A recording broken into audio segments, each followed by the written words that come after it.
예, 10분간의 시간을 양해해 주셔서 감사합니다. 이제 시민정책기자인단 발대식을 진행할 수 있도록 하겠습니다. 장내에 계신 분들은 자리에 착석해 주시고요. 이따가 좀 이따 들어오시는 시민정책기자인단 분들은 자리로 안내해서 앉아주시면 좋을 것 같습니다. 10분간의 시간을 양해해 주셔서 감사드리고 바로 인사를 진행할 수 있도록 하겠습니다. 먼저 인사드리겠습니다. 안녕하십니까. 저는 광주 시민과 함께하는 기후위기 대응 시민정책기자인단 발대식의 사회를 맡은 도시재생 예비 사회적 기업 대표공작소 대표이사 이정현입니다. 안녕하십니까. 저희는 이번 시민정책기자인단의 모집과 그리고 활동 운영들을 맡고 있는데요. 오늘 이렇게 많은 분들, 특히나 자발적으로 참석해 주신 106분의 시민분들이 신청을 해주셨는데 오늘 약 70여 분이 오늘 발대식에 참석을 해줄 예정입니다. 앞으로도 많은 활동들을 기대하고 함께해 주시길 기대하면서 오늘 다시 한번 와주셔서 감사드린다는 말씀 드리겠습니다. 먼저 원활한 진행을 위해서 빠르게 진행할 수 있도록 하겠습니다. 오늘 총 2시간으로 진행이 되고요. 직수는 1부 발대식이 30여 분 정도 진행이 될 예정이고 2부 테이블 워크샵이 90분 정도로 진행될 예정입니다. 앞에 시간 부분들이 좀 딜레이된 부분들이 있었기 때문에 좀 빠르게 진행할 수 있도록 하겠습니다. 먼저 내빈 소개 및 대회 선언을 함께 할 수 있도록 하겠습니다. 참석해 주신 내빈분들을 소개해 드릴 수 있도록 하겠습니다. 호명되신 내빈은 자리에서 일어나셔서 인사해 주시면 성준께서 박수로 환호해 주시면 좋겠습니다. 자, 먼저 유러테 국제기후환경센터 대표이사님 참석해 주셨습니다. 박수 부탁드립니다. 다음으로 박남주 광주광역시 환경생태국장님 참석해 주셨습니다. 다음으로 신수정 광주광역시의회 환경복지위원장님 참석해 주셨습니다. 다음으로 정영일 기후위기 비상행동 공동대표님 참석해 주셨습니다. 그리고 오늘의 진짜 내빈이라고 할 수 있는 시민정책기자인단 여러분들께서 한 70여 분 정도 참여해 주셨는데요.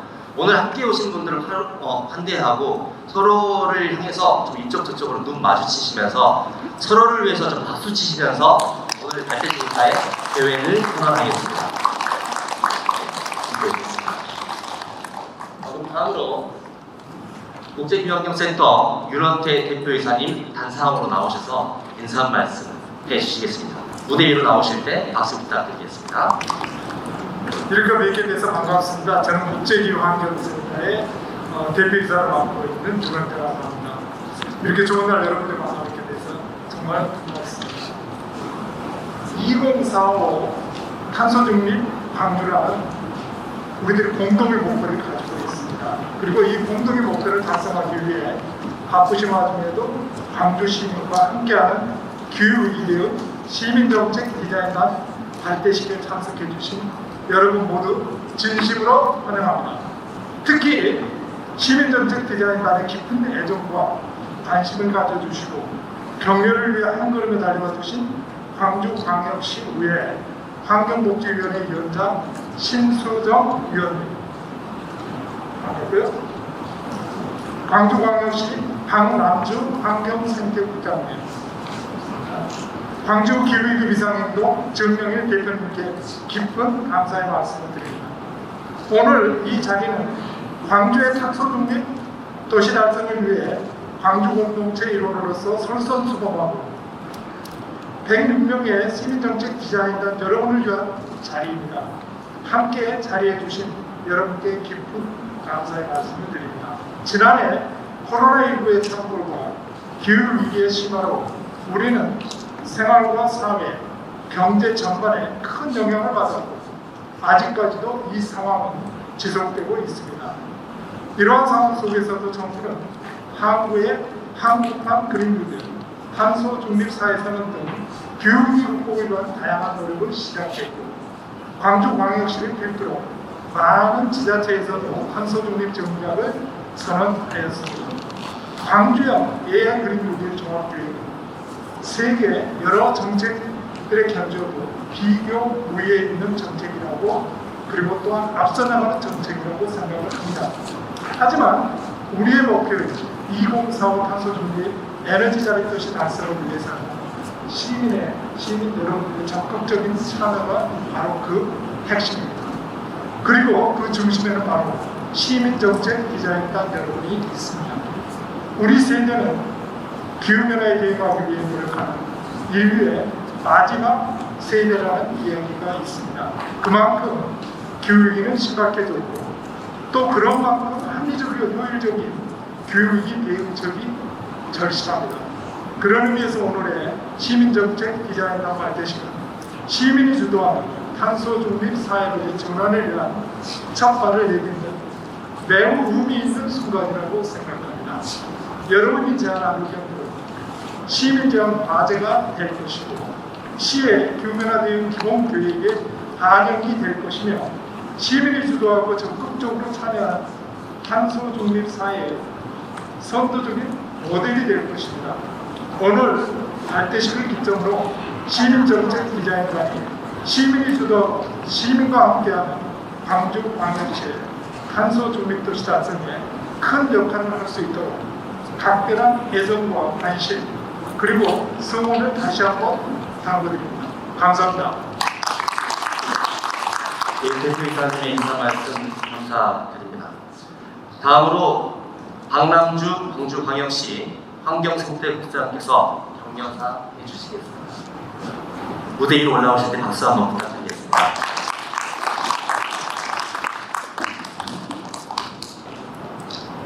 안녕하세요. 광주시청의 환경생태국장으로 근무하고 있는 박남주입니다. 반갑습니다. 이 자리에서 이렇게 열의에 찬 여러분을 뵈니 매우 기쁘고 마음이 든든합니다. 먼저 이번 시민정책 디자인단으로 선발되신 여러분께 축하와 함께 깊은 감사를 드립니다. 또한 바쁘신 가운데도 이 자리를 함께해 주신 신수정 광주시의회 환경복지위원회 위원장님, 정영일 기후위기 비상행동 대표님께 진심으로 감사드립니다.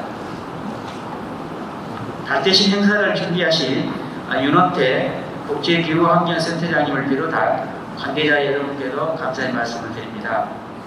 탄소 중립은 지속 가능한 미래를 준비하고 있는 세계 도시들의 공통 과제입니다.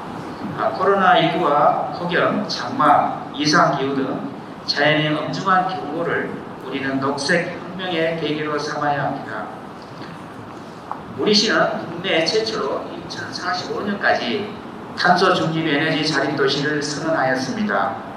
시민 모두가 녹색 에너지를 생산하고 이용하는 녹색 전환 도시, 누구나 기후 전환으로부터 안전한 기후 안심 도시, 시민들의 소득과 일자리를 보장하는 첨단 친환경 녹색 산업을 통해 녹색 경쟁력을 확보해 나갈 계획입니다. 탄소 중립의 원년인 올해 우리 시는 2045년 탄소 중립 도시 실현에 대한 명확한 방향성 제시와 구체화를 위해 우리 지역 특성에 맞는 맞춤형 전략을 수립 중에 있습니다. 2045년 탄소 중립 목표 달성을 위한 로드맵이 꼼꼼하고 충실히 수립될 수 있도록 여러분의 지혜와 역량을 한데 모아주시기를 부탁드립니다. 우리 광주는 시민의 아이디어와 참여로 만들어가는 그린 뉴딜을 추진하겠습니다. 기후위기에 선제적으로 대응하기 위한 광주의 힘찬 발걸음에 여러분의 동참과 멋진 활약을 기대하며 참석해 주신 모든 분들의 건강과 행복을 기원합니다. 감사합니다. 예, 국장님의 인사 감사합니다. 다음으로 신수정 광주광역시의회 환경복지위원장께서 격려사 해주시겠습니다. 박수 부탁드리겠습니다.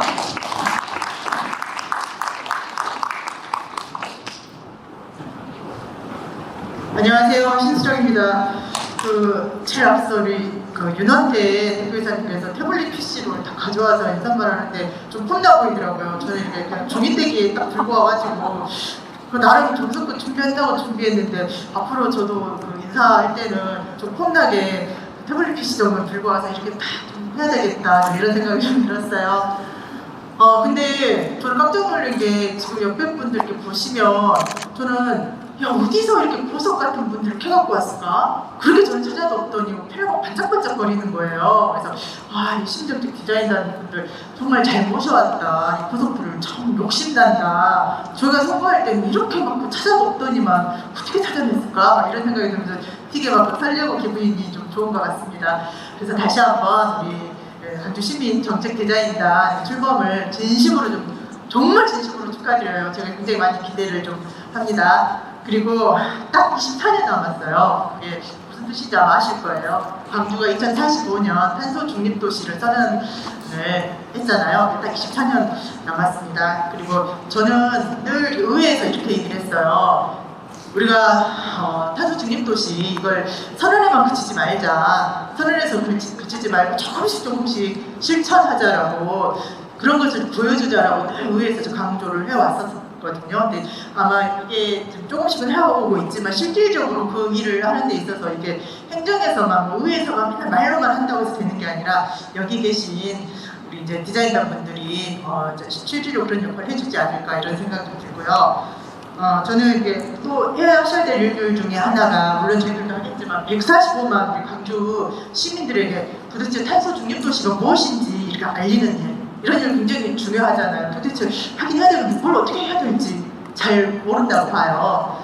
이런 부분들부터 저는 절호의 기회라고 생각해요. 그런 사명감을 가지시고 일을 할 거라고 보고 또 저는 가장 매력적인 게 우리 디자이너분들이 가장 매력적인 게 어떻게 보면 행정과 시민들로부터 바로바로 이렇게 들을 수 있는 게 행정이나 의회보다도 가장 먼저 체감할 수 있는 게 우리의 정책단들이신 거잖아요. 그래서 정말 매력적인 일들을 하고 있는 거고 그렇게 듣는 것들을 바로 이제 우리 국제기후환경센터에서 일을 맡아서 저쪽 공제를 하고 있는 건데 그 기후변화의 정책에 수립하는 데 있어서 그의 의견들이 그대로 이제 반영이 되는 거죠. 그 일들을 여기서 해주시는 거고 그래서 너무 매력적인 일들을 하고 계신다 몸소 이렇게 느끼시는 거고 다시 한번 감사하다는 말씀 좀 드리고 싶고요. 이 일을 한다고 해서 혼자서만 할 수 없는 거니까 행정과 의회에서도 특히나 진짜 관심이 많아요. 그래서 모든 힘과 열정과 에너지를 다 바치겠다. 이것만큼은 제가 자신있게 말씀드리도록 하겠습니다. 의회에서도 관심 갖고요.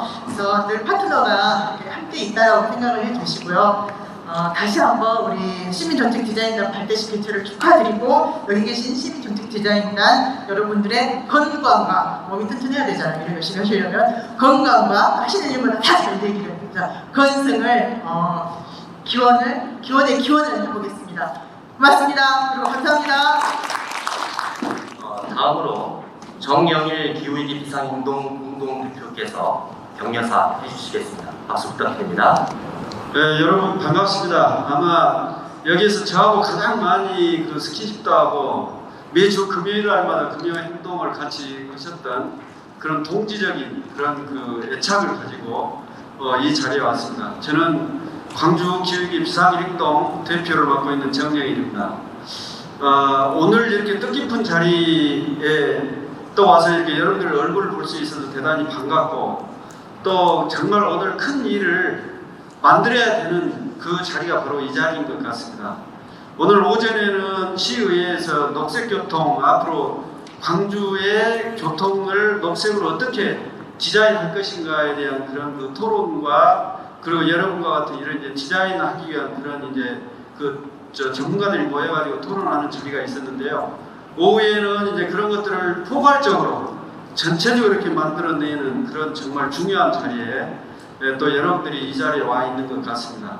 아시다시피 우리가 지난 2년 동안 코로나19로 인해서 모든 것들이 올스톱되어 버리는 이런 정말 세계사적인 그런 대이변을 지금 저희들이 경험을 하고 있지 않습니까? 저도 지금 2년째 거의 한 번도 지금 외국을 못 나가고 있는데 비행기가 거의 90% 이상이 지금 정지되어 있는 상태라고 그러죠.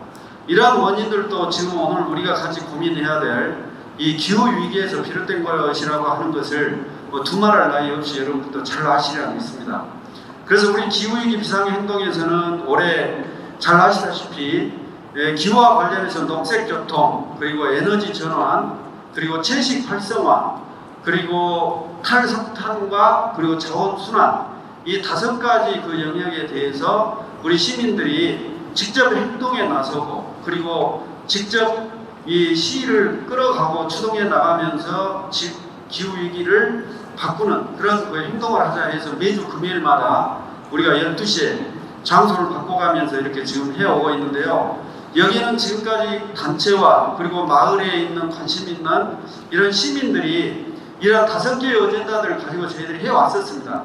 그런데 오늘 여러분들이 정말 이제 중요한 미션을 가져야 되는 이유는 그러한 그 어젠다들을 만들어내고 그런 것들을 디자인한 이 그 미션이 이제 내년부터는 우리 시민들이 마을에서, 조직에서, 그리고 광주시가 같이 해야 되는 아주 중요한 그런 콘텐츠들을 만드는 그런 자리가 바로 오늘 여러분들이라는 것을 알고 있습니다.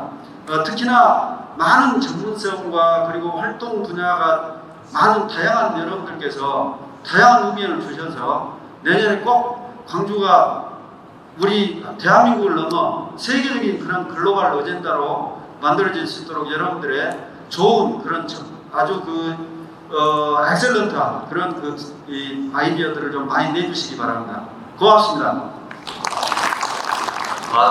발대식 퍼포먼스를 위해서 테이블 위에 날아들인 지구 우리가 그린 세상이라는 많은 티켓들이 있을 거고요. 퍼실리테이터 선생님들과 함께 지금 저희가 코로나로 인한 자리 좀 이격을 위해서 넓은 장소에다가 좀 자리를 했는데요. 피켓을 들고 자리에서 일어나셔가지고 조금 가운데 쪽으로 좀 모여주셨으면 좋겠습니다. 저희 퍼실리테이터 선생님들께서는 찬을 동시에 펼쳐서 들어오시면 좋을 것 같고요. 이따가 제가 드리는 구령에 맞춰서 같이 외쳐주시면 되겠습니다. 자, 정면을 향해 주시고요. 정면을 향해 주시고요. 지구!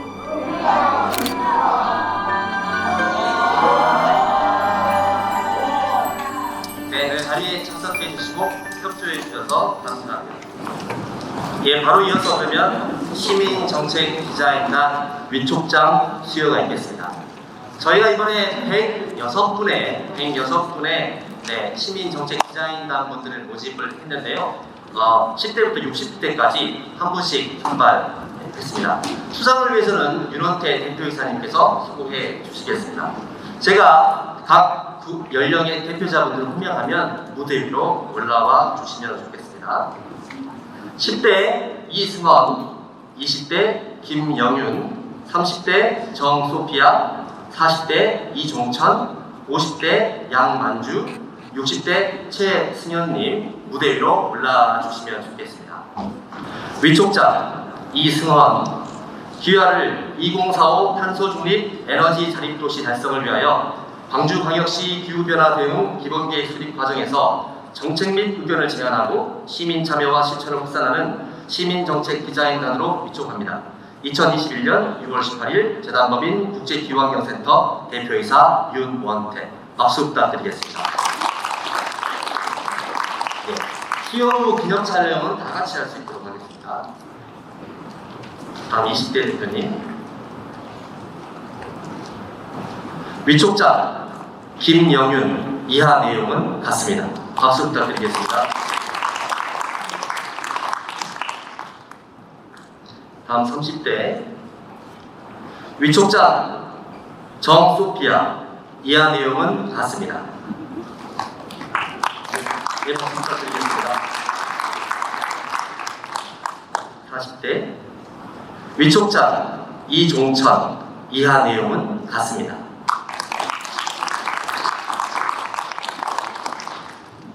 (50대) 위촉장 양만주. 이하 내용은 같습니다.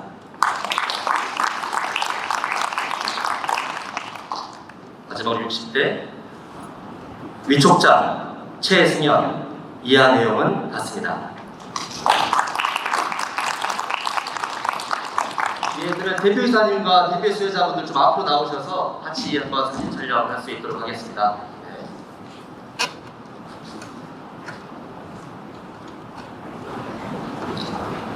네, 처음부터 마지막까지 이렇게 어색한 분위기 아주 좋고요. 네.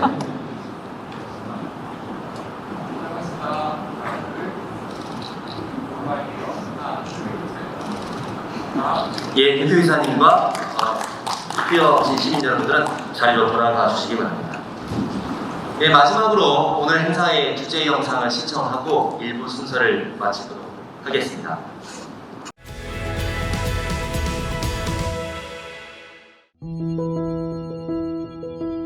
(2020년) 인류를 휩쓴 커다란 위기 코로나19. 경제, 사회, 그리고 우리의 생명을 위협하고 있습니다. 코로나19와 함께 인류 공동의 위기인 기후변화. 1992년 6월 브라질 리우에서 12살 소녀 세번 컬리스 스즈키의 호소와 함께 시작된 국제사회의 기후변화 협약 이후 27년이 지난 2018년 10월 IPCC는 회원국 195개국의 만장일치로 IPCC 1.5도 특별 보고서를 채택하였습니다. 전 세계 전문가와 정부 검토위원 수천 명이 참여하여 작성된 보고서는 산업화 이전 대비 이미 1도 오른 지구온도 상승폭을 1.5도 이내로 지켜내지 못할 경우에 심각한 위험성을 구체적으로 제시하였습니다. 이어 2019년 9월에 열린 뉴욕 기후행동 정상회의의 연단에는 다시 한 소녀가 올라왔습니다. 그레타 툰베리는 단호한 목소리로 세계 지도자들이 행동하지 않음을 비판하고 미래 세대의 눈이 지도자들을 향해 있음을 말했습니다. 이 자리에서 유엔 사무총장 안토니오 구에테스는 1.5도를 지켜내기 위해 국제사회에 2050년까지 탄소 배출량을 제로화하도록 요구했습니다. 그리고 2020년 대한민국 기후위기에 대한 사회적 논의와 활동은 그 어느 때보다 활발했습니다.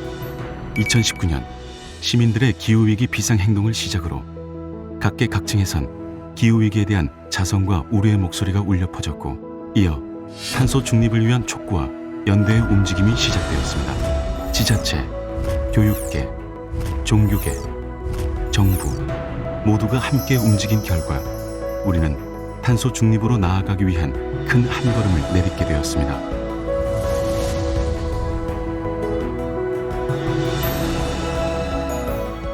사회 전 영역의 혁신을 의미하는 탄소 중립의 실현과 새롭게 형성돼가는 경제 질서에서 우리가 앞으로 나아가기 위해 산업과 생활 기반의 혁신과 더불어 우리 모두의 의식과 행동도 기후 친화적으로 바꿔나가야 합니다. 정부, 지자체, 시민사회가 협력하여 2008년부터 이어온 저탄소 생활 실천운동. 이제 탄소 중립 사회로 가기 위해 모든 사회 주체들의 이해를 이끌어내고 공감대를 공고하게 하여 함께 움직이게 하는 국민 실천 운동으로 나아가야 할 것입니다.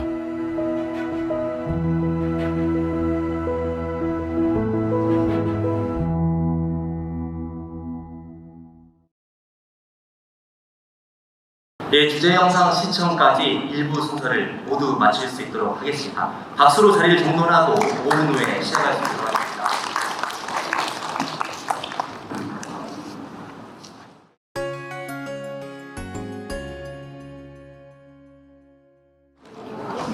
이부 순서는 시민정책 디자인단 워크숍입니다. 우리가 수립할 2045 탄소중립 계획의 주요 내용들과 그리고 시민정책단이 어떻게 의견들을 낼 것인지 또 우리는 무엇을 만들 것인지 활동 목표나 내용들을 저희가 설명해 드리는 시간입니다. 발대식에 이어 오늘의 가장 중요한 메인 행사라고 보시면 될 것 같고요. 여러분이 목조로 앞으로 5개월간 다양한 의견들을 수립하게 될 텐데 그와 관련된 내용들의 개요들을 오늘 공유해 드릴 수 있도록 하겠습니다. 시민정책 디자인단의 워크숍 2부 첫 번째 순서는 국제기후환경센터 윤원태 대표이사님의 특강으로 시작할 수 있도록 하겠습니다. 윤원태 대표이사님을 박수로 단상위로 모시겠습니다.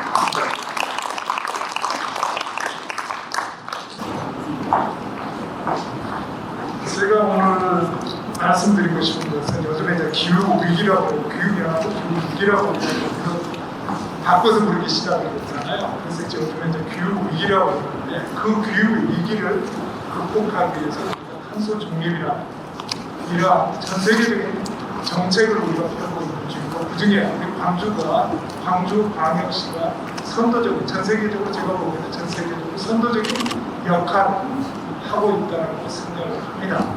오늘 그래서 기후 위기와 기후 변화와 탄소 중립에 관해서 여러분들과 같이 한번 짚어보기로 하겠습니다.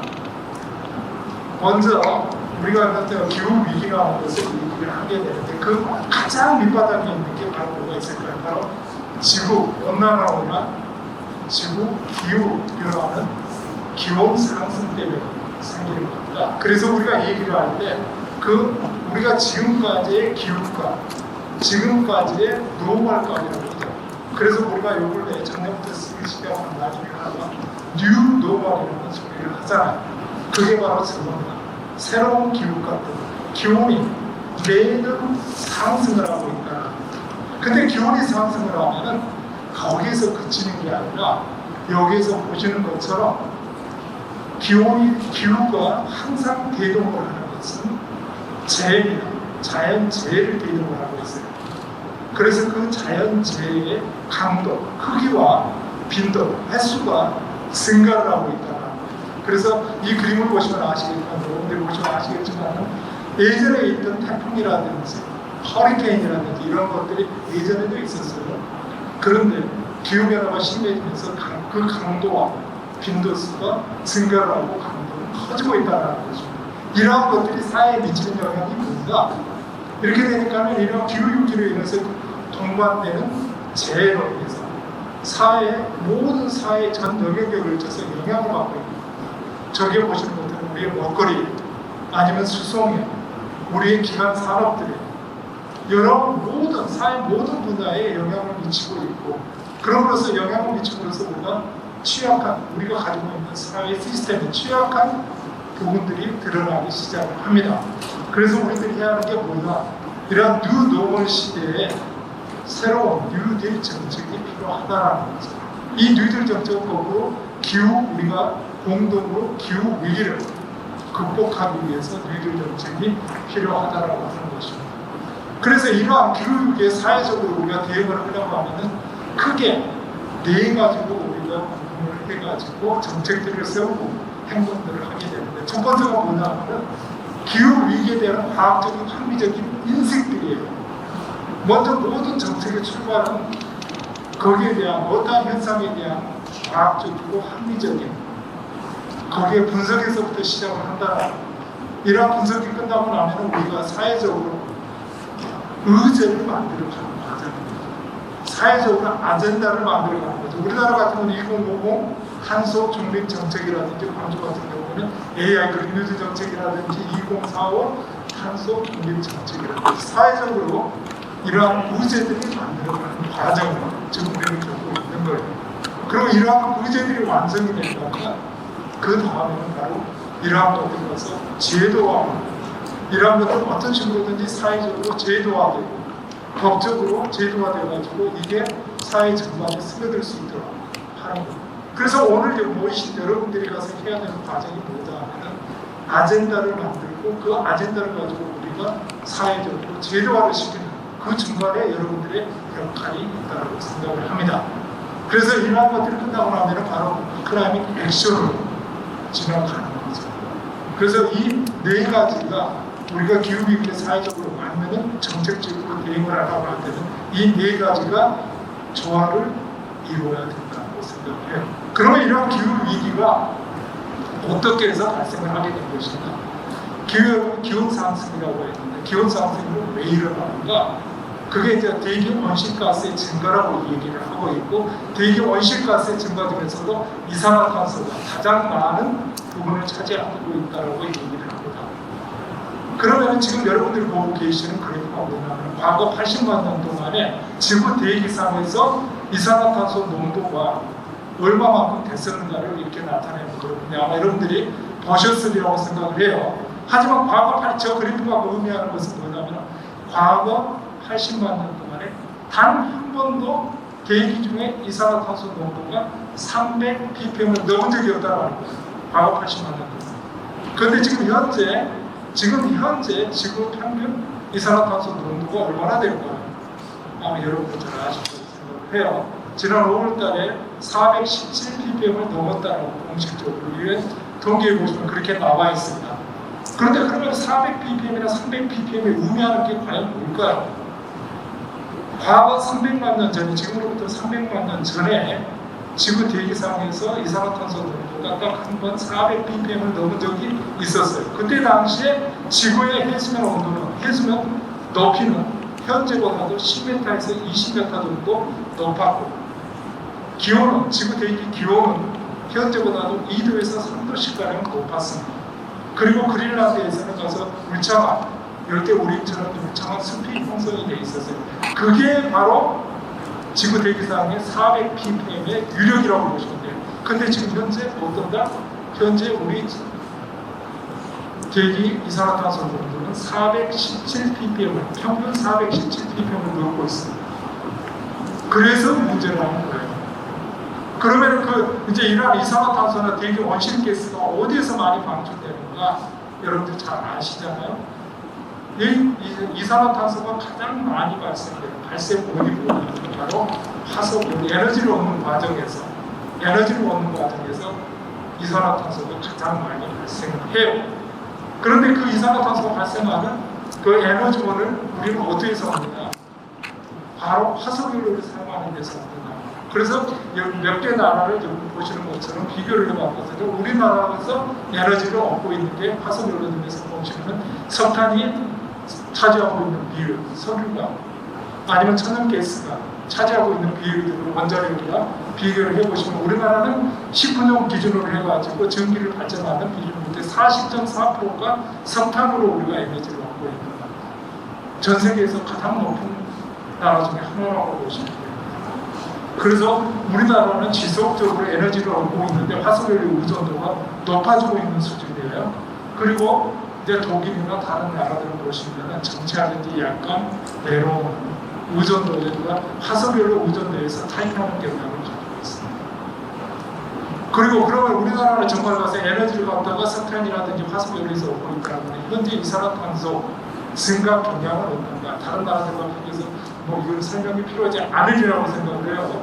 우리나라는 우리나라와 중국은 지속적으로 증가를 하고 있는 추세입니다. 이게 통계가 90년에서 2018년까지 통계이기 때문에 2020년에는 코로나로 인해 가지고 약간 주춤하는, 전 세계적으로 이산화탄소 배출량이 약간 감소를 하긴 했습니다만 우리나라는 지속적으로 증가를 하고 있는 추세라고 보시면 되고요. 그럼 이러한 이산화탄소 증가, 대기 온실가스 증가로 인해 가지고 기후 변화가 나타나고, 기후 변화가 되고 하는 것은 아까 말씀드렸듯이 기후 자연재해입니다.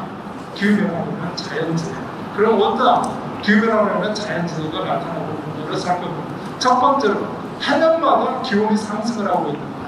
최근에 가장 무더웠던 10년이, 다른 말로 말하면 최근에 10년이 가장 무더웠던 10년이라고 말하면 비슷하게 맞아들여요. 여기에서 보시는 것처럼 지금까지 가장 무더웠던 해는 2016년이라고 작년 자료예요. 나와 있습니다. 그러면 작년에 2020년은 어땠나? 2020년은 공동일입니다. 2016년과 2020년이 가장 무더웠던 공동 1위로 기록이 되고 있어요. 물론 나사에서는 작년이 2위라고 가서 이렇게 기록이 되고 있고 유엔 쪽에서는 공동 1위라고 나와 있는데 그 온도차가 미국 나사에서 이렇게 온도차를 나타내는 0.02도 차이가 난다고 해요. 이거는 그러니까 관측 자료를 집계하는 데서 나타나는 차이라고 보죠. 그래서 아무튼 공동 1위를 작년이 차지를 했어요. 근데 여기서 우리 하나 짚고 넘어가야 될 게 있습니다. 2016년이 왜 작년까지 해서 가장 무더웠던 해가 됐을까요? 2019년도 있었고 18년도 있었고 17년도 있었는데 2016년에 해년마다 기온이 상승을 한다고 해놓는데 2016년이 가장 무더웠던 이유가 뭘까요? 아시는 분이 있나요? 여기에 보시면 2016년도에는 지구 온난화가 가속화되고 있는 플러스 알파가 작용을 했는데 그게 뭐냐면 대형 엘니뇨가 뭔지 아시잖아요. 엘니뇨는 북태평양 해수면 온도가 평년보다 높아지는 것을 엘니뇨라고 그러잖아요. 대형 엘니뇨가 있었습니다. 저 넓은 태평양 지역이 수온이 올라갔었기 때문에 엘니뇨가 돼가지고 2016년이 가장 무더웠던 해가 됐던 거죠. 그래서 지구 온난화 플러스 엘니뇨입니다. 그래서 어찌 보면 당연히 2016년이 무더웠던 이유는 당연하다고 생각이 돼요. 그러면 2020년이 공동 1위라고 했단 말이에요. 2020년에 무슨 현상이 있었을까요? 2020년은 여러분들이 뭐 기억하실지 모르지만 지금까지도 약한 라니냐 현상이 지속이 되고 있습니다. 라니냐 현상이 뭐냐면은 이 반대예요. 태평양상의 해수면 온도가 평년보다 낮아지는 거예요. 저 넓은 지역이 파랗게 되어 있는 넓은 지역이 평년보다도 약 1년 동안 낮아지고 있단 말이에요. 그러면 지구온난화가 가속화된다고 하도 저 정도는 마이너스를 해줘야 되지 않을까요? 그럼에도 불구하고 작년이 공동 1위를 차지하고 있었다는 겁니다. 다시 말하면 유체적으로 지구온난화의 가속화는 엘니뇨가 됐든 라니냐가 발생을 하든 상관없이 지속적으로 가속화되고 있다는 소리입니다. 그게 굉장히 무서운 걸 의미하는 거예요. 사실 여기에서 보시면 이 그래프를 보시면 이게 제가 가장 좋아하는 그래프이긴 한데 왜냐하면 우리가 가지고 있는 사회 기반 시설들이 있잖아요. SOC라고 했는데 우리가 가지고 있는 영상방 댐이라든지 도로라든지 여러 가지 사회 기반 시설들을 우리가 건설을 할 때 기후 자료를 바탕으로 기후 평년값을 바탕으로 설계를 하고 건설을 합니다. 그래서 지금 우리가 가지고 있는 사회 기반 시설들은 과거에 기후값들에 기반해서 설계가 된 것들이에요. 그런데 여기서 보시면 해년마다 기후값이 상승을 한단 말이에요. 다시 말하면 과거에 우리가 설계를 표준으로 삼았던 그런 통계값들은 다 소용이 없다라는 소리예요. 새로운 통계값으로 우리가 우리의 SOC들, 사회 기반 시설을 다시 재정비하고 설계하고 재정비를 해야 한다는 것을 의미를 합니다. 그러면 자연재해를 동반을 한다고 했는데 기후위기나 기후 변화가 그러면은 얼마나 과연 어떠한 자연재해들이 증가를 했나 과거에 비해서 여러분들 보시는 게 지금 과거 20년 동안 하고 현재 가장 가까운 최근의 20년 동안 평균을 내놓은 건데 보시면 여기 보시면 80년에서 99년까지 전 세계적으로 자연재해의 개수비가 단순 비교예요. 최근의 20년과 그 전 20년의 개수를 비교를 해놓은 것을 보시면은 과거에는 4,212개의 자연재해가 발생했는데 최근에 20년 동안에 발생한 자연재해는 여기 보시면 7,300개가 발생을 했단 말이에요. 거의 20년 동안에 배가 증가를 한 거고 자연재해가 증가를 했는데 그러면 유엔에서 볼 때 이러한 자연재해도 종류가 있을 거 아니에요. 우리가 봐서 미세먼지도 있을 거고 폭염도 있을 거고 홍수도 있을 거고 어떤 자연재해가 가장 많이 발생을 했나를 밑에 있는 걸 보시면 아실 수가 있거든요. 똑같이 최근의 20년과 과거의 20년을 비교를 해놓은 건데 여기에 쭉 보시면 파랗게 되어 있는 게 홍수, 물로 인한 피해. 여기 보시면 이게 바로 물로 인한 피해인데 과거 20년 동안에는 1389회가 홍수로 인한 피해가 그런데 최근에 20년 동안 3254회가 발생합니다. 거의 3배가 물로 인한 피해가 증가를 하는 거예요. 자연재해 중에서도 물로 인한 자연재해가 44%를 차지하고 있습니다. 그리고 그 개수로 보면은 거의 3배 정도가 증가를 하고 있다는 거예요. 그래서 지구온난화로 인해 가지고 기후변화가 발생을 하고 기후변화로 인해 자연재해가 증가를 하는데 그 중에서도 물로 인한 피해가 가장 많이 증가를 하고 있다는 겁니다. 물론 그 피해 또한 가장 많은 거가 되겠죠. 왜 그럴까요?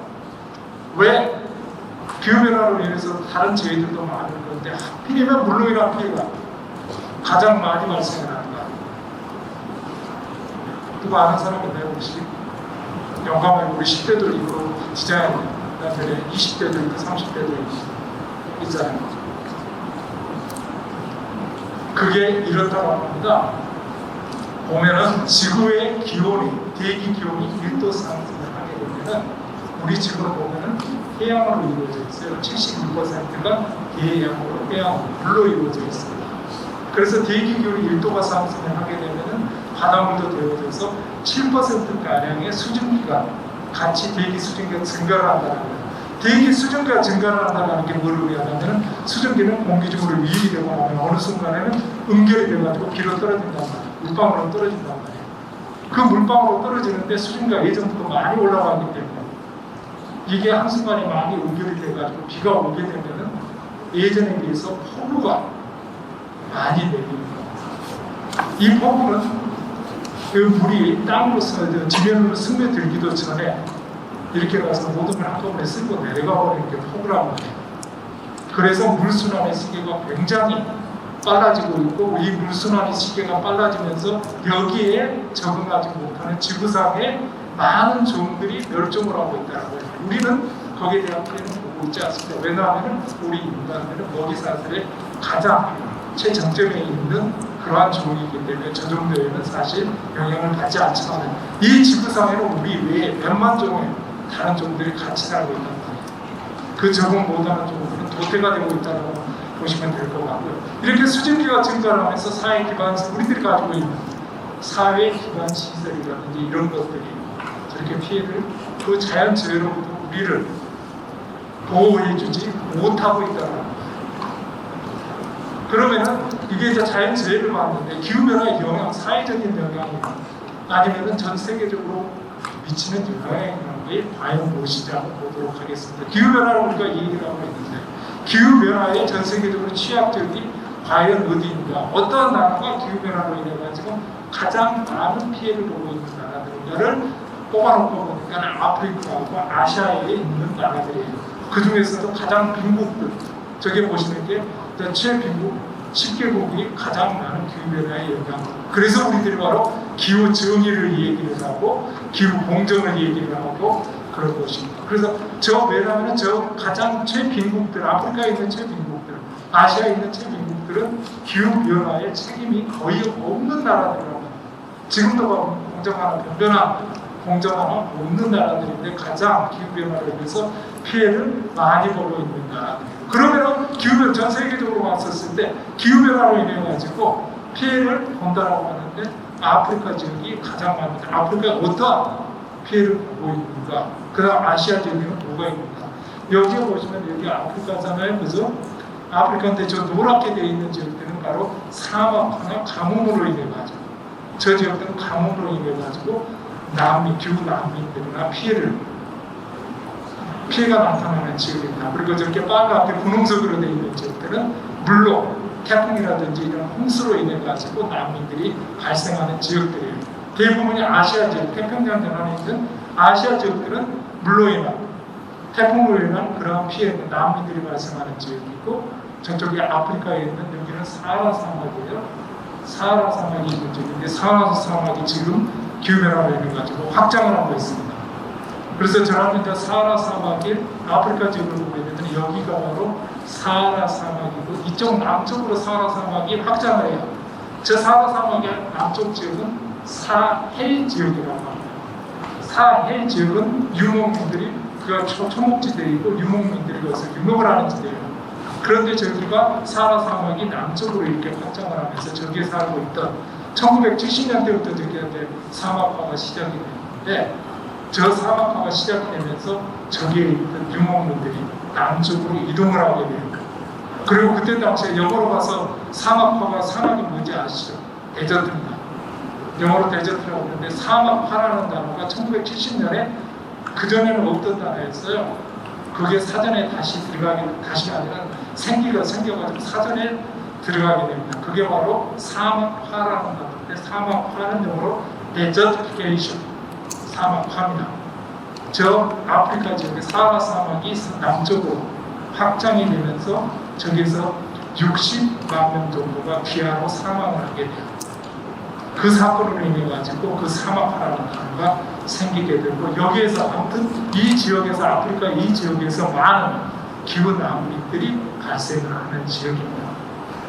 그래서 이러한 이제 대표적인 예로 사헬 지역이 사막화가 되면서 거기에 사는 주민들이 남쪽으로 물을 찾아서 이동을 하게 돼요. 이동을 하는데 그래서 남쪽에 있던 종족들이 보니까는 자기네들도 모를 게 없는데 왜 자꾸 내려오세요? 그만 오세요 하다 보니까는 내전이 발생을 한 거예요. 그게 다프르 분쟁입니다. 여러분들이 가서 기억을 하실 거예요. 2003년에서부터 10년까지 다프르 분쟁이 지금도 내전이 가서 일부 되고 있는데 내전으로 인해 가지고 45만 명의 사망자가 나왔습니다. 이게 바로 그래서 기후 변화로 인해 가지고 사막화가 진행이 되고 이로 인해 가지고 기후 난민이 발생합니다. 기후 난민이 새로운 먹거리 물을 찾아서 이동을 하는데 거기에서 이제 분쟁이 발생한 게 바로 그 문제입니다. 그래서 기후변화가 바로 대전으로 이렇게 발생을 했어요. 근데 이제 우리가 살고 있는 지역이 아시아 지역이잖아요. 전 세계 인구가 지금 현재 약 79억 명입니다. 근데 아시아 지역에는 현재 거기가 약 60%에 해당하는 45억 명의 인구가 저 아시아 지역에 살고 있고, 아시아 지역은 세계 GDP 1위예요. 그리고 세계의 곡창입니다. 아시아 지역은. 세계에 있는 먹거리를 제공해주는, 생산해주는 지역이 아시아 지역이에요. 근데 이 아시아 지역에서 우리가 농사를 짓게 해주고 있는 시스템 중에 하나가 뭐냐면 바로 아시아 몬순 시스템이에요. 이 몬순 시스템은 바로 이제 내일 모레 우리나라도 장마가 바로 시작이 될 건데, 이 장마도 바로 아시아 몬순 시스템에 하나에 속해 있는 그러한 우기라고 보시면 됩니다. 그래서 이 몬순은 저쪽 밑에 남쪽에 인도에서부터 시간이 흐르면서 저쪽 북쪽으로 올라오거든요. 저게 나와 있는 것처럼. 그러면서 아시아 전역에 비를 뿌려주고 물을 공급을 수천 년 동안 지금까지 아시아 지역에 물을 공급을 해주고, 그로 인해서 우리는 그걸로 식수도 하고 농업농수도 하고 이렇게 농작물을 생산하는 데 썼단 말이에요. 근데 이 아시아 몬순 시스템이 기후변화로 인해 가지고 현재 변하고 있습니다. 이 몬순 시스템이 변하게 되면은 농작물의 첫째, 농작물의 생산에 차질이 발생돼요. 이 차질이 발생하면 전 세계 인구들의 먹거리, 식량 안보가 불안해지기 시작합니다. 근데 지금 현재 이 아시아의 몬순 시스템이 변하고 있어요. 그리고 이제 그 아시아 몬순 시스템 중에 우리나라도 이렇게 속해 있는데, 우리나라의 강수 패턴은 과거 100년 동안에 강수 패턴을 보시면 저기 나와 있는 것처럼 우리나라의 강수 있으니 예전에 비해가지고 비가 오는 날수는 점점 적어지고 있거든요. 그러는데 비가 오는 양은, 강수량은 점점 증가하고 있습니다. 뭐를 의미하느냐?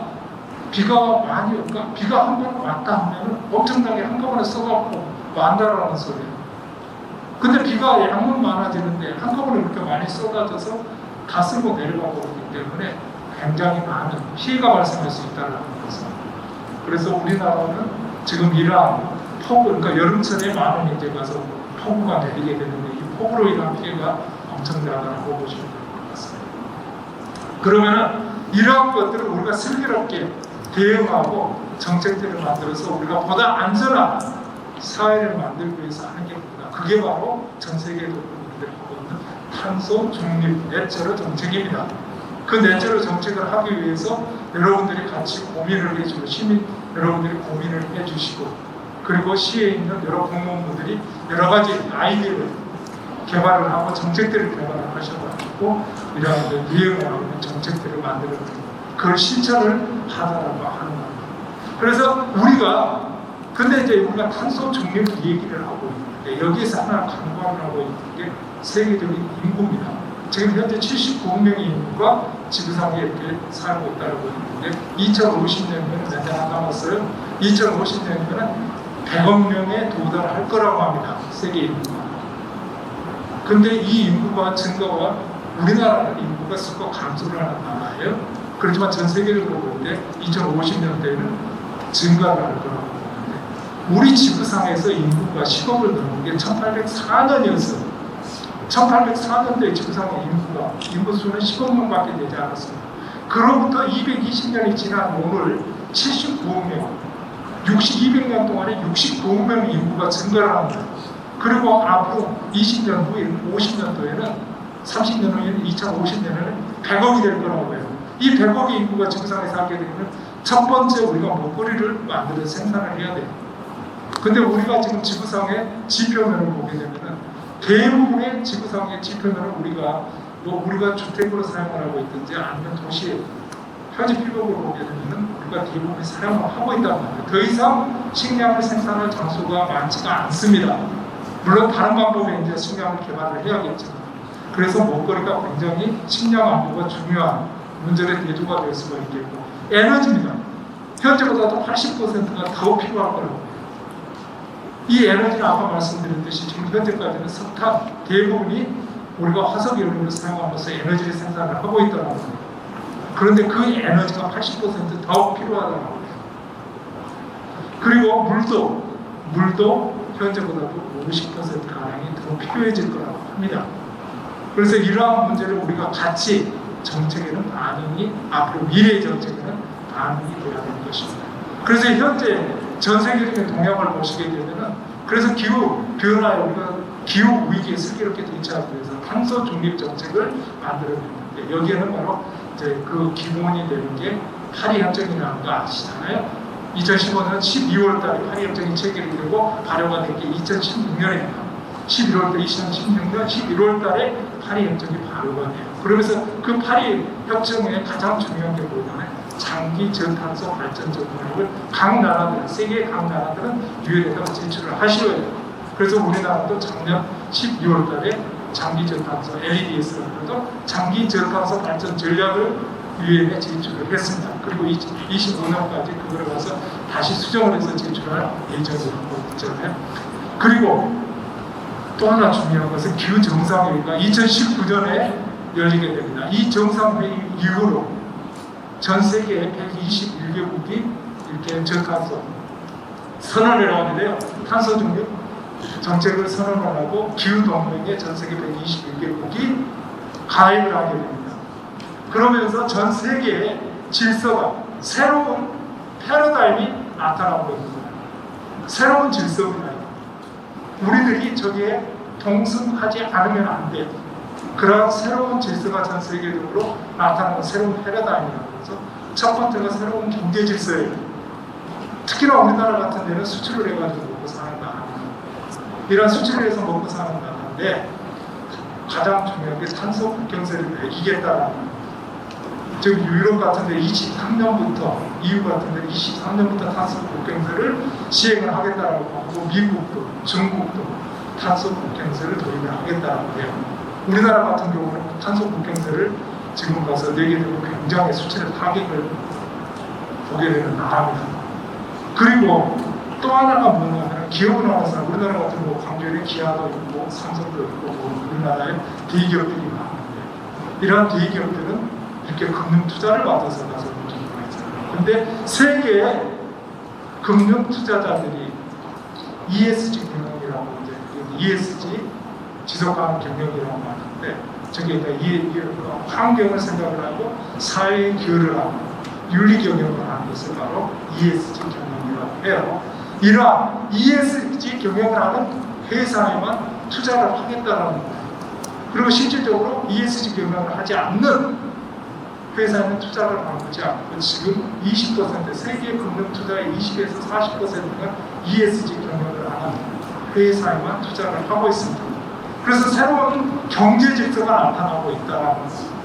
두 번째는 뭐냐면은 이러한 새로운 세계 경제 질서에 동승해가지고 새로운 시장들이 창출이 되고 있다는 거예요. 그러니까 우리가 가지고 있는 가장 큰 문제가 뭐냐면은 화석 에너지 기반 사회에서 우리가 청정 에너지 기반 사회 시스템을 전환을 시켜야 되는데 그거를 하는데 가장 중요한 새로운 산업들이 발생을 하는데 그런 것들이 대표적인 게 이제 와서 청정 에너지 태양광 발전이라든지 아니면은 ESS가 하는 저장 장치, 전기 저장 새로운 2차 전지 저장 장치라든지 이러한 새로운 산업들이 뜨고 있다는 거죠. 그래서 새로운 질서가 지금 나타나고 있다는 거죠. 그리고 아까 말씀드렸듯이 ESG 경영을 잠깐 말씀드렸는데 작년에 저기 보면은 투자를 하는 거 보면은 그린 인베스팅이라고 하는데 녹색 투자를 하는 걸 보면 지금까지는 거의 쭉 비슷하게 투자를 해왔다가 작년에 4배 이상 증가를 합니다. 그러니까 녹색 경영이라든지 ESG 경영을 하는 이런 데에다가 아니면은 태양광 청정 에너지를 생산하는 산업이라든지 이런 데에 전 세계에서 투자를 하는데 그게 바로 재작년에 비해서 작년에 4배 이상이 증가하고 있는 거예요. 그러니까 새로운 질서가 형성이 되고 있다고 보시면 되고 과거에 우리들이 가지고 있던 습관적인 투자나 비즈니스 형태는 사라지고 있다는 거예요. 그러면 우리나라에서 하고 있는 노력은 무엇인가? 우리가 잘 알고 있는 것처럼 2050 탄소 중립 정책입니다. 우리나라의 2050 탄소 중립 정책은 세 가지로 우리가 요약을 할 수가 있어요. 그 세 가지가 뭐냐면 경제 구조를 바꾸자. 이렇게 고탄소에서 저탄소로 경제부서를 저탄소화로 바꾸자. 그게 핵심이 뭐냐면 아까 말씀드렸듯이 에너지 전환입니다. 근데 4대 탄소 다배출 산업이 뭔지 아시죠? 첫 번째가 철강기고, 두 번째가 정유화학이고, 석유화학이고, 세 번째가 정유, 세멘트 산업입니다. 이 4대 산업이 탄소 다배출 산업이에요. 근데 우리나라의 핵심 기간 산업이 바로 이 네 가지 산업이 우리나라를 지탱해주고 있는 핵심 산업이에요. 탄소 다배출 4대 산업이 우리나라의 핵심 산업이기도 합니다. 그래서 이러한 핵심 산업을 우리가 가서 전환을, 그러니까 구조를 전환을 해야겠다는 게 첫 번째, 경제 구조의 저탄소화가 됩니다. 두 번째로는 신융합 저탄소 산업을 생태계를 조성을 해야겠다. 그러니까 아까 2차 전지를 말고 바이오 산업이라든지 이러한 새로운 산업을 우리가 개발을 해야 되겠고, 두 번째는 뭐냐면 우리가 가지고 있는 우리의 경제 성장을 우리가 얘기를 할 때 자원을 우리가 투입을 하게 됩니다. 그렇지만 경제 성장 이꼬로 자원 투자가 아니라는 겁니다. 그러니까 순환 경제를 통해 가지고 우리가 경제 성장을 이룩하는 순환 경제를 통해서 우리가 투입하고 있는 자원들을 우리가 세이브하고, 그래서 디카플링이라고 그러잖아요. 그러니까 경제 성장과 자원 투입을 활동적으로 하자. 그러면서 경제 성장을 이루는데 자원은 우리가 세이브하는 그러한 순환 경제 체제를 갖추자라는 게 핵심이 되겠습니다. 세 번째는 뭐냐면 우리가 사회를 이런 식으로 바꾸게 되면서 에너지를 전환을 하고, 그러면서 화석연료 기반의 사회를 청정에너지 기반의 사회로 바꾸게 되면서 많은 실업이나 그 변화에서 많은 실업자들이, 취약계층이 발생을 하게 됩니다. 이 취약계층들을 우리가 어떻게 데리고 갈 것인가? 예를 들어서 우리가 기아가 있는데 우리가 지금 내연기관의 차를 그를 2030년까지 우리가 폐기를 하겠다라고 했잖아요. 더 이상 인증을 해주지 않겠다라고 정부에서 약속을 했단 말이에요. 그래서 내연기관들은 폐지가 될 건데, 현재 우리나라에서 내연기관 부속품에 종사하고 있는 인력들이 약 25만 명 정도가 종사를 하고 있다는 거예요. 근데 이러한 거기에 종사하고 있는 사람들이 만약에 전기차 생산으로 간다든지 그렇게 되면 실업자가 된다고 해요. 이 사람들을 재교육을 시키고 새로운 일자리를 만들어주고, 그래서 공정한 탄소 중립 사회의 공정한 전환이 이루어지도록, 취약계층이 더 이상 발생하지 않도록 하는 정의로운 전환이 이루어질 수 있도록 노력을 해야 된다는 게 우리나라의 2050 탄소 중립 정책의 핵심이라고 볼 수가 있겠습니다. 그럼 광주는 한 발 앞서서 2045 탄소 중립 정책을 우리는 가서 발표를 시장님이 선언을 하셨단 말이에요. 거기에 가장 핵심이 뭐냐? 광주에 있는 첫 번째 1단계가 2030년까지 RE100을 달성을 하겠다. 광주에 있는 기업들은 기업 RE100을 달성을 하겠다. 기업들은 100% 청정에너지로 생산되는 에너지를 사용을 하자. 2030년까지 1단계입니다. 2단계가 뭐냐? 2035년까지 광주 전체를 가서 RE100을 달성을 하도록 하자. 그리고 2045년에는 광주를 에너지 자립 도시로 이렇게 만들어 가자라는 원대한 꿈이 바로 2045 광주의 탄소 중립 정책이라고 보시면 될 것 같습니다.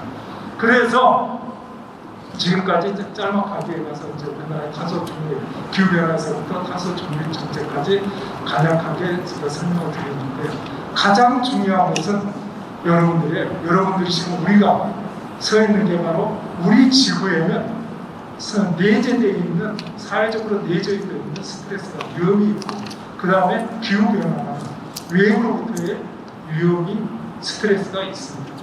이걸 우리가 어떠한 행동으로, 그러니까 우리한테는 여러 가지 저기 보시는 것처럼 그렇게 경로가 있는데, 우리가 어떠한 경로를 선택을 하느냐에 따라서 우리의 미래가 바뀔 수 있다는 겁니다. 그래서 지금 우리가 서 있는 자리가 여기에 가운데 있는 어떠한 경로에 우리가 서 있는지는 모르겠지만 항상 최상의, 지구를 생각하는 최상의 선택을 해야 된다.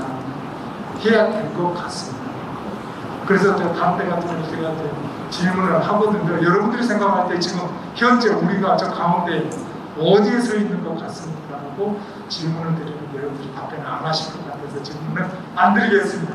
그래서 여러분들이 항상 우리들은 선택을 해야 되고 여기에서도 선택은 지구를 위한 앞으로 우리의 미래를 위한 선택이 돼야 될 거라고 생각합니다. 여기서 제 답변을 마치도록 하겠습니다. 감사합니다.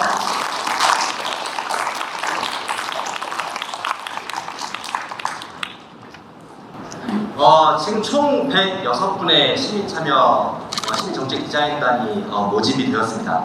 사실 시나 다른 부서에서도 사실 놀랄 정도입니다. 왜냐하면 저희가 어떤 단체를 통해서 그냥 단체 회원들을 가입시킨 것이 아니라 개별적으로 이렇게 신청하신 분들이 굉장히 많았기 때문이고요. 그런 분들이 지금 다양한 관심사를 가지고 저희들에게 이런 관심사가 있다라고 하는 것들을 표현을 해주셨고요. 오늘 저희들이 하는 내용들이 굉장히 중요한 이유는 아까도 아시겠지만 16개 지자체에서 이 모든 계획들을 수립하고 있고 이 계획에서 광주 지역의 계획들은 여러분들의 이름과 의견들이 하나도 빠짐없이 수록될 겁니다. 사실 원래 포스트잇을 사용해서 내용들을 작성하고 하는 것들이 보통이지만 이번에는 여러분들의 모든 의견들이 기록될 수 있도록 저희가 특별하게 소프트웨어를 또 개발 중에 있고 오늘 그것들을 시험적으로 사용해 보려고 합니다. 저희가 앞으로 하고자 하는 활동들의 주요 목표는 바로 이거와 같습니다. 저희는 비전 슬로건들을 저희가 만들어낼 거고요. 사실 비전 슬로건은 수기를 통해서 합의를 거쳐야 가능한 부분들이기 때문에 앞으로 여러 차례 분과 모임들을 통해 가지고 이런 내용들의 합의를 도출하는 과정들을 거칠 거고요.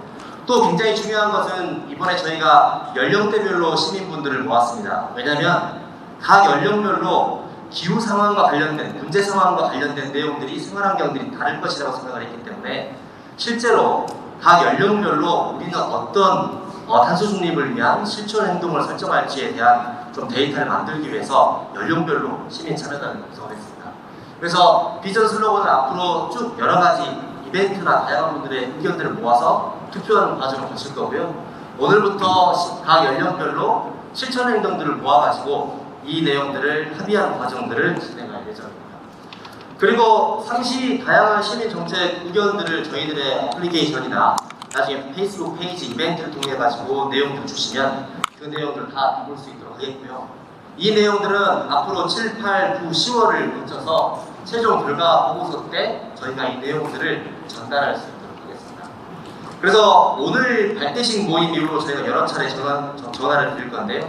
분과별로, 연령별로 이렇게 모임들을 가지면서 거기에서 내용들을 저희가 많이 전달받을 내용이고요. 그리고 10월의 결과 보고는 다시 한번 이렇게 전체가 모이는 행사로 진행을 할 수 있도록 하겠습니다. 그래서 여러분들께서 제시해 주시는 의견들은 실천 행동 같은 경우는 시장님께 전달을 할 내용 예정이고요. 그리고 그 5개월간의 활동 내용들을 좀 평가를 해서 평가라기보다는 여러분들께서 정해진 모임 이후에도 어떤 분들은 캠페인을 하시고자 하시는 분들도 많이 있으시고 좀 그러셔가지고 그런 활동에 적극적으로 참여해 주시고 더 많은 의견들을 주신 분들에게 이번에는 또 특별히 포상을 하시겠다고 하셔서 광주광역시 시장표창 1분과 국제기후환경센터 센터표창 5분을 저희가 선정해서 드릴 수 있도록 하겠습니다. 그래서 여러분들의 활동들이 더욱더 빛날 수 있도록 여러분들의 수고가 희생되지 않도록 저희가 한번 이런 과정들을 만들어 보았습니다. 자, 그러면 지금부터요 간단하게 테이블에 앉으셔가지고 어떤 분들이 오셨는지 모으셨을 텐데 일단 테이블 퍼실리테이터 분들과 간단하게 인사하시고요. 그리고 저희가 이제 사용하게 될 어플리케이션 혹시 회원가입을 안 하셨다면 지금부터 회원가입 해주시면 좋겠습니다.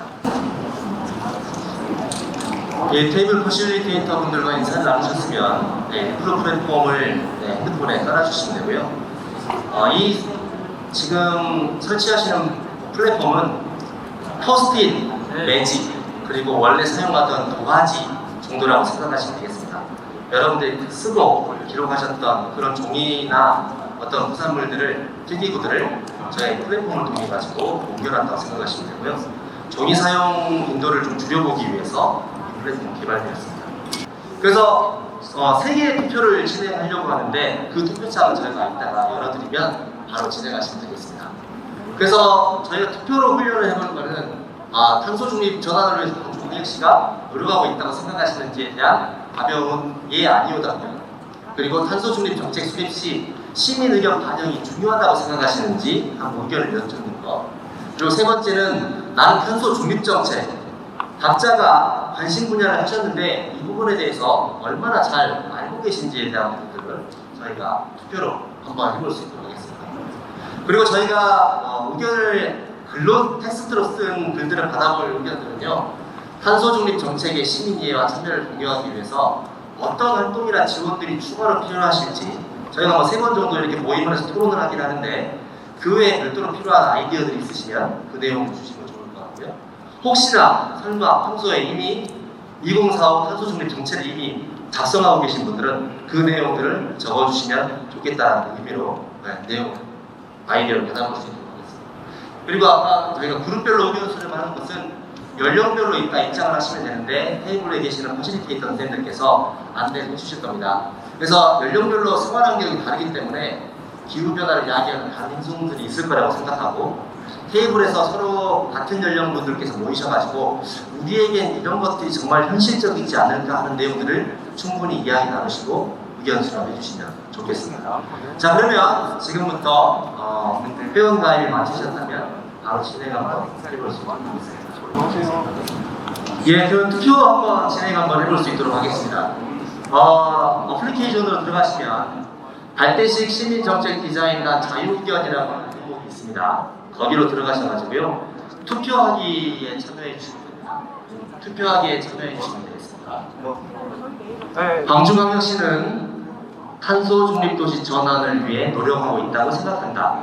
예, 아니오로만 의견을 주시면 되겠습니다.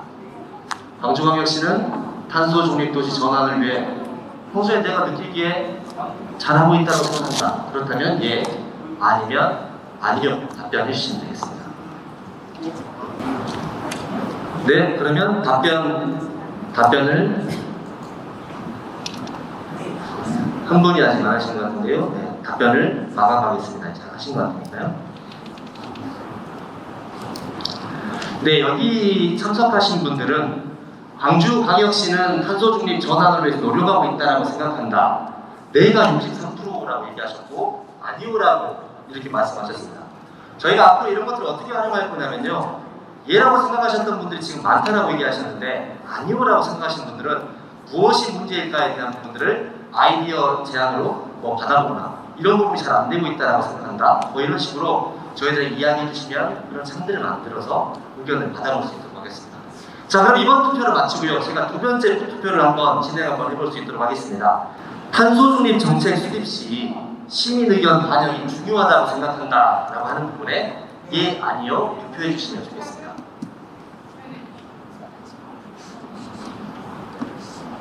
탄소 중립 정책 수립 시 시민 의견 반영이 중요하다고 생각한다. 이런 건 시민이 할 일이 아니다. 그러니까 전문가들이 왜 맡겨야 된다고 생각하시는 분들은 아니요 하시면 되겠습니다. 일단 훈련을 위해서 설정한 투표들이기 때문에 한번 참여해 주시고요. 이 활용성을 좀 익숙해지게 하기 위한 것이라서 나중에 저희가 오프라인 모임 혹은 비대면으로 또 진행하게 될 때 이걸 활용해 가지고 저희가 여러분들의 의견들을 수렴할 수 있도록 하겠습니다. 자, 그러면 이제 투표는 나름대로 좀 수월해지셨을 것 같으니까 답변을 마감할 수 있도록 하겠습니다.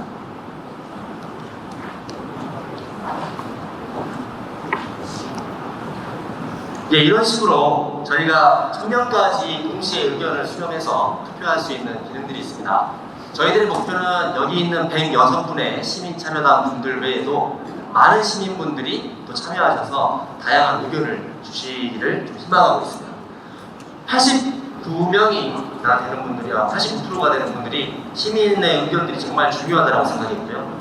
아까 윤원태 대표이사님께서 강의를 하시기도 하셨었지만 전문가들이 얘기하는 부분들도 있지만 시민분들의 의견을 통해 가지고 영감을 얻어야 되는 부분들이 있고 시민분들의 최고의 걱정들은 생활 속에서 이런 것들을 실천하는 힘들이 있기 때문에 시민 참여는 중요하다고 생각합니다.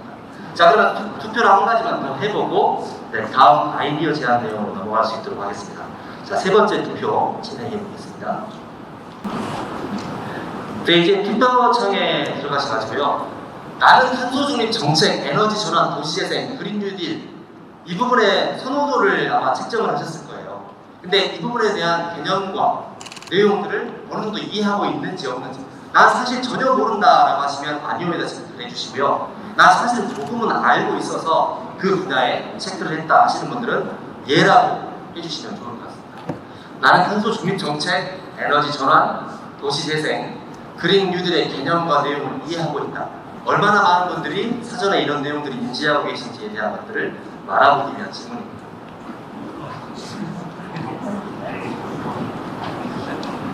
저희가 사전에 회의를 하다가 좀 궁금했었어요. 많은 분들이 이렇게 체크를 하셨는데 어느 정도 이런 내용들에 대해서 알고 계실까? 네. 그 부분을 좀 확인해 보기 위함이니까요. 5초 후에 답변을 마감하겠습니다.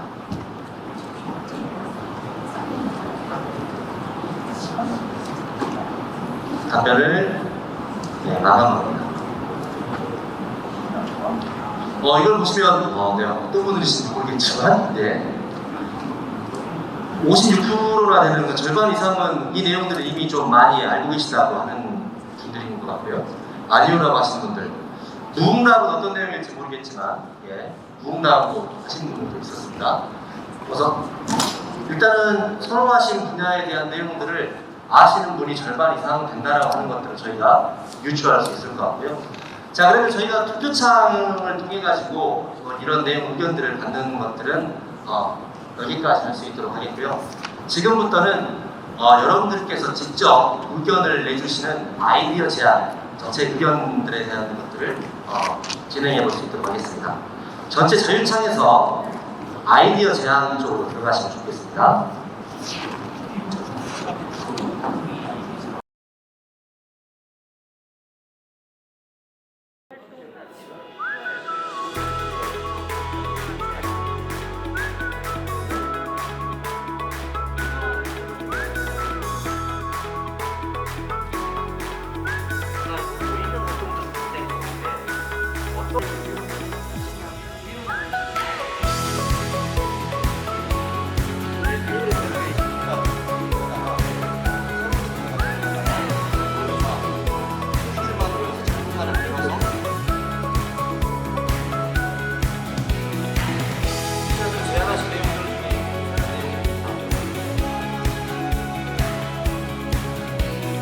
말씀드리지만 여러분들께서 입력하신 내용들은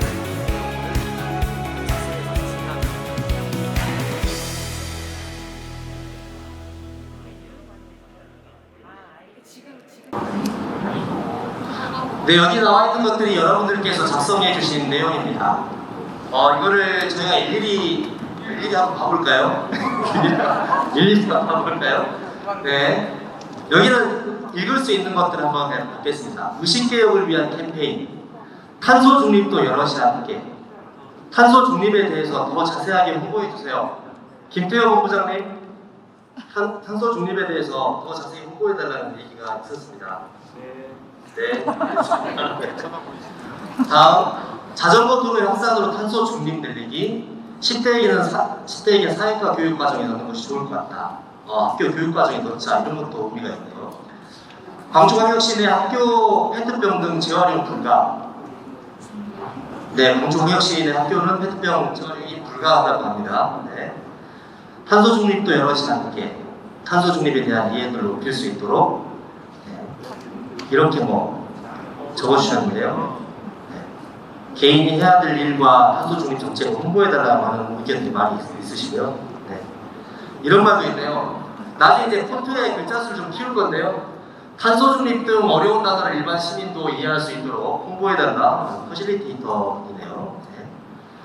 또 이런 내용도 있습니다. 여러 곳에서 실행 중인 환경활동 정보를 한 곳에서 알려주세요. 박진감 선생님께서 해주셨습니다. 이런 식으로 여러분들의 의견들은 이름과 함께 하나도 빠짐없이 기록이 되게 됩니다. 그래서 이 내용 전체를 보고서에다 저희가 실을 거니까요. 한번 의견 주실 때 좋은 의견 주시면 좋겠습니다. 여러 가지 이정수 선생님, 육식으로 인한 메탄가스 배출 줄이기 위한 교육 및 캠페인을 해달라고 하셨고요. 소셜미디어 플랫폼을 활용한 캠페인을 진행해 볼 것. 이걸 하겠다는 말씀이신가요? 이예진 선생님, 소셜미디어 플랫폼을 활용한 캠페인을 진행해 볼 것. 이예진 선생님 혹시 손 한번 들으시겠어요? 네. 진행해 볼 것. 진행했으면 좋겠다. 진행이 주면 좋겠다. 함께하면 좋겠다. 네, 그렇죠. 네, 같이 해주시면 좋을 것 같고요. 네. 이런 것들이 있었으면 좋겠다. 네, 좋습니다. 그래서 오늘 다 읽어드리진 못하지만 활동에 대한 홍보들을 좀 많이 해줬으면 좋겠다라고 하셨고요. 네. 홍보에 대한 이야기들이 많이 있네요. 네. 이런 내용들을 저희가 한번 앞으로 모아볼 수 있도록 하겠습니다. 네, 그럼 저희가 시간이 많지 않으니까요. 자, 이제는 그룹별 방으로 한번 이동해 볼 수 있도록 하겠습니다. 네, 그룹별 방으로 이동하셔가지고요. 자기 연령대에 맞는 방으로 들어가시면 됩니다. 10대 분들은 10대 방으로 들어가시면 되고요. 지금 저희가 초대 코드를 별도로 설정해 놓지 않았기 때문에 10대분 20대로 가는 것도 가능하고요. 60대 방으로 가는 것도 가능합니다. 네. 연령대에 맞는 방을 잘 찾으셔가지고 들어가시면 좋습니다.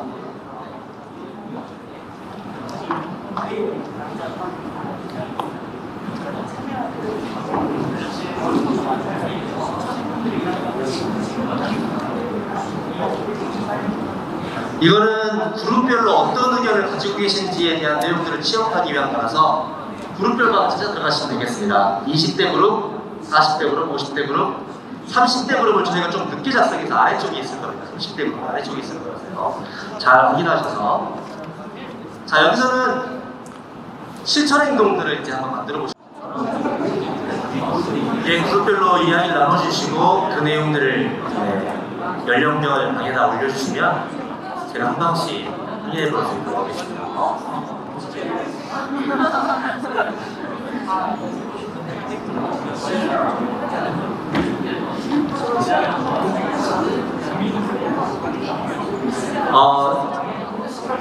안내 말씀을 드리면 아이디어 보드에다 글을 쓰면 포스트잇 한 장을 사용하시면 된다고 생각하세요. 한 번 더 들어가서 또 아이디어 보드에 글을 쓰시면 두 번째 장을 사용하신다고 생각하시면 되겠습니다. 할 이야기가 많으신 분들은 원래 워크숍을 하실 때 포스트잇 사용하셨던 것처럼 여러 번 보드에 들어가셔서 쓰시면 여러 개의 포스트잇이 만들어진다는 거.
예, 혹시 우리 테이블은 작성이 완료됐다 하시는 분들 손 한번 주시죠.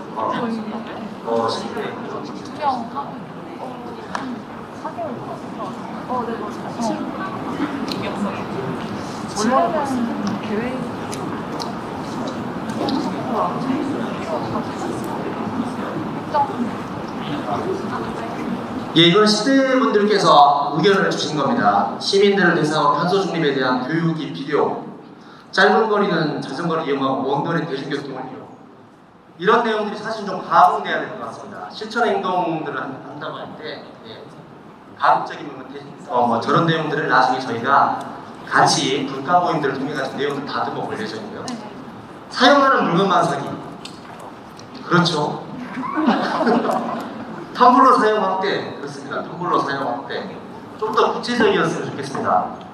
10대들은 언제 텀블러를 쓰나요? 학교에서 쓰나요? 주로 어디서 쓰나요? 어디에서 물을 많이 받아야 되나요? 학교에서 텀블러 사용 확대. 학교는 퇴근이 아니죠. 뭐라죠? 학교에서 하죠. 학교를 다니지 너무 오래돼가지고. 네. 학교 후든 학교에서는 텀블러 사용 확대. 아마 자기들만 공유하는 상황들이 아마 있을 거라고 생각하고요.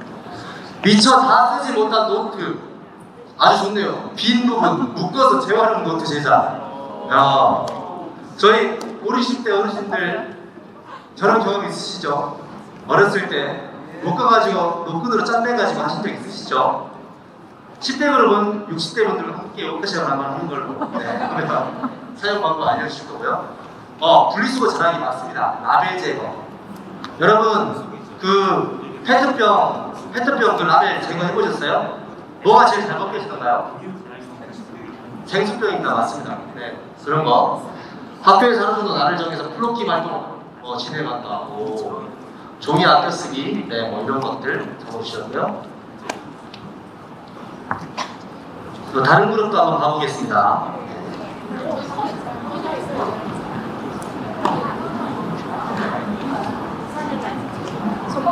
작성 완료하신 또 조가 어디가 있으신가요? 거기가 60대 그룹이신가요? 네, 한번 가보겠습니다.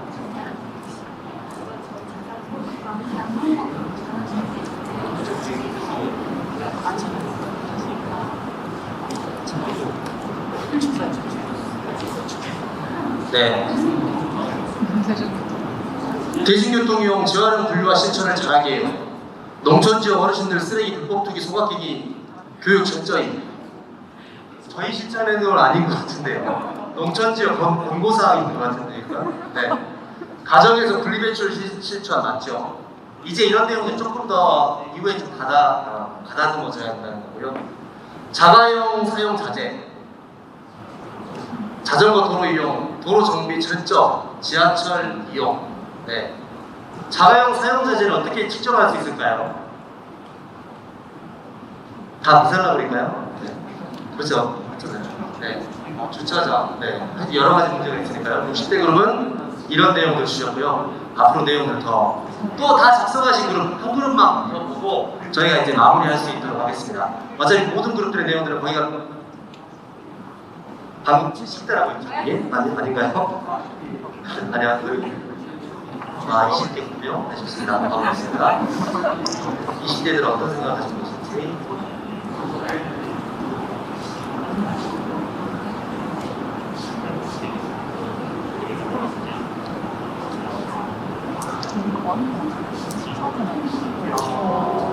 네, 아주 많은 내용을 적어주셨습니다. 종이교재만 PDF 파일 사과라. 좋습니다. 조금이라도 비건 식단 시행하기. 조금 더 내용들이 정제되어 있는 것 같아요. 자전거 및 대중교통 이용만이고요. 텀블러 사용하기, 배달 음식 일회용품 사용 안 하기. 예를 들면 저번에도 말씀드렸는데 실천행동이면 이런 걸 수도 있을 것 같아요. 배달 음식 하실 때 주로 어플리케이션을 사용하시잖아요. 거기에 일회용품 안 받기 체크 항목이 있어요. 꼭 체크하기 이런 식으로, 거기다 꼭 체크하기 이런 식으로 좀 더 구체적인 내용들을 적으시면 좋을 것 같습니다. 배달 음식 줄이겠습니다. 그렇게 하십시오. 네. 불필요한 행동 지우기, 네, 뭐 이런 거. 다회용기 사용, 오픈 채팅방을 활용해 실천 방향을 공유하자. 카카오 가치를 통한 모금 후 굿즈 제작. 잠깐만요. 이분 걸리셨어요. 네. 김승호님, 네.